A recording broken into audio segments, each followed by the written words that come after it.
afternoon. My name is Brian. We're part of Team Impulse. We're happy to be here. A couple weeks ago I mentioned an idea to Basil and we were kicking it around, and so this has been a great forum for us to really build out a prototype and introduce it and debut to you guys to get some live feedback from both users as well as entrepreneurs like ourselves. So my Twitter handle is up there. I'm Brian. Favorite animal is the Holland block, and I did most of the front end work and the makeshift graphic design work. My name is Basil, and as you can see, my Twitter handle is up there as well. So I did the back-end work for this project, and I also did the integration with Android Wear, specifically the Moto 360. And after not getting any sleep at all, my favorite animal is the sea otter.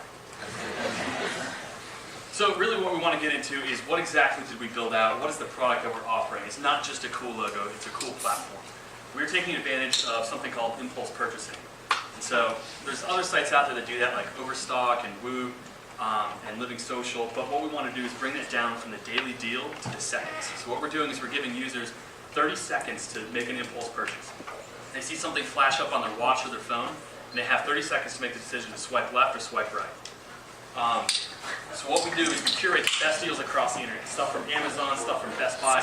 We also built out our own inventory management system. So if Vizio comes out with a new TV and they've got a bunch of old models they just want to ship out for at cost prices, we'll take them on for our own inventory and we'll push them out that way. So it forces users to make that purchase, and we also allow them to customize their settings. So if they don't want to spend $200 on an impulse purchase, maybe they want to spend $20 to $50, they're able to customize that. And we'll get into those screens in a minute. So how do we build all of this? The first step was building a robust, fully functional REST API. So we used .NET MVC framework to build that, and we put it on AWS for scalability. Then we had to build mobile platforms so that we could get mobile apps out to our consumers. So we have an app on Android, and we also have an app on iOS. We built those with PhoneGap. Then we built the Moto 360 interface using Android Wear, and that was native Java. And we also built a sweet, responsive HTML5 site that Brian spent all night working on, and you guys should check it out. So this weekend I picked up a domain, so if you guys want to go to joinimpulse.com, you can actually see this. So getting into some of the screens, this first step is really the registration process. We wanted to streamline it. There should be no real barrier to entry to getting into our app. So you can log in with Facebook, Twitter, Google, or LinkedIn. And what we also want to do is pull your likes, your favorites, what are you into, what are you shopping for, and what would actually interest you. The second screen up here, those are your preferences. We allow you to customize a few preferences. Really, we want to get an understanding of what the users are asking for and allow them to kind of customize their settings so that they're not getting push notifications all the time. We think maybe once a month, maybe once a week, will actually push you a real deal.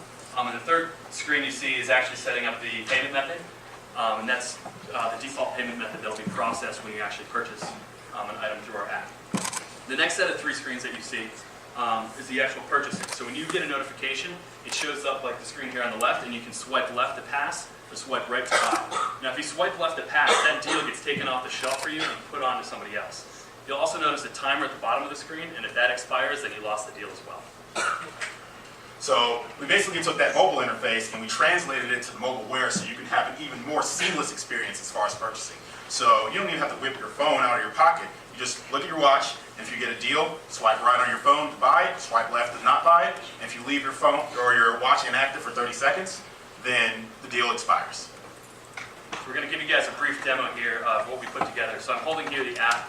Right now there's nothing there. So if our server pushes something down to the app, we're actually going to push down an Xbox package at a believable low price of $349. And so I can swipe left and you can see it's about to pass, or I can swipe right. So I actually like that deal. I'm going to purchase it. It processes the transaction, and then we just hit OK, and it'll show up at our door pretty soon. I'm basically going to demonstrate the watch. And if you squint really hard, you can see it on the watch. So the watch has a television deal, 40 inches for $349. It's a pretty good deal. So if you want it, swipe right to buy it, swipe left to not buy it. But there's also a timer on the watch. And so if the timer reaches 30 and you don't swipe right, then the deal will automatically expire. So really what's next? We want to start partnering up with some of our affiliate programs, Amazon, eBay, Best Buy. We want to integrate additional services to build a user's target profile. There's no reason that we should be targeting you an Xbox if you're not a gamer. We also want to develop a machine learning algorithm on the server to make sure that we're learning about you, learning your favorites and your purchase history, and then capture additional statistics. So if you're wearing a watch that's picking up on your heart rate, we want to know what your heart rate is doing during those 30 seconds, whether or not it's going up and you're swiping left, or whether or not it's going down and you're swiping left. That way we can properly market these to you. And then we want to start moving into alpha and beta testing. We want to get these in the hands of people like you so you can continue to give us feedback on this. So with that said, we'd like to open it up to questions from the panel. And from the room. And from the room. And from the room. We're adventurous. Are you only new products and stuff for office services? We had only explored products, but I guess we'd be open to kind of discussing services if that was some sort of opportunity we felt would fit this platform. And in line with the only products question, have you thought about the integration of impulse purchases that are not for that immediate time transaction, but for a future deal, say a set of special deal for a restaurant that someone can use at a future time? Yes, so it could be something like that, like a coupon that you redeem.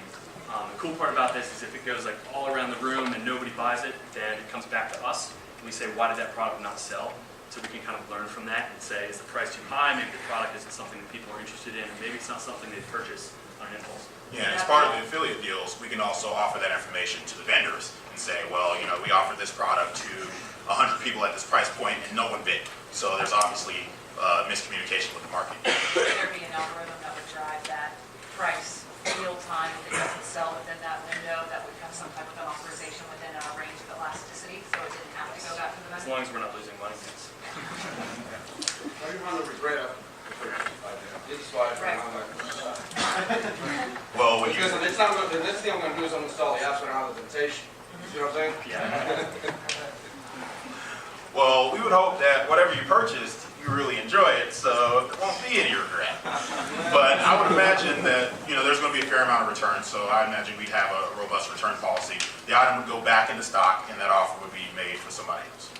And the other option there is also to put in kind of like two-factor authentication. Yeah, you swipe right, so now you've reserved it, kind of like when you reserve tickets on eBay or not eBay, Ticketmaster, and you have 5 minutes to actually fill out a little bit more additional information that's actually purchased that you want to make. I'm a little, sparsity of communications. You talked about only hitting them once a month, or, the individuals, and also the serial nature of the exchange. Why not go to 50 people? Why not Woot-like go out with a larger portfolio product? You don't have to buy the product. The vendors are going to provide that package with it. So our expectation is there will be products that there is a near unlimited inventory, and at that point you can probably offer it to a wider range of people. The idea is if there is a managed amount of inventory, then we're going to manage it by offering it to a certain subset of people at a given time, and then allow them to choose whether or not they want to purchase, and then offer it to other people. Now, as far as the frequency in which you will receive offers, that's a customizable setting within the application. So if you want to receive offers maybe 3 or 4 times a day, or maybe 3 or 4 times a week, that's something that you can go in and customize yourself. Our goal is not to bombard you with advertisements and push impulse purchases on you. It's to hit you every so often with something that you really desire for a great price. Yeah, it's not 0-1. In some periods, I'm going to be one or the other, or in the middle. Maybe we'll line it up with your Friday paycheck. And that's another thing that we can gain off of heuristics. Like maybe you swipe no after a long period of time, and we figure out, well, this is obviously not a good time to make you offers, so we'll hold off in that time period. That's all the time we have.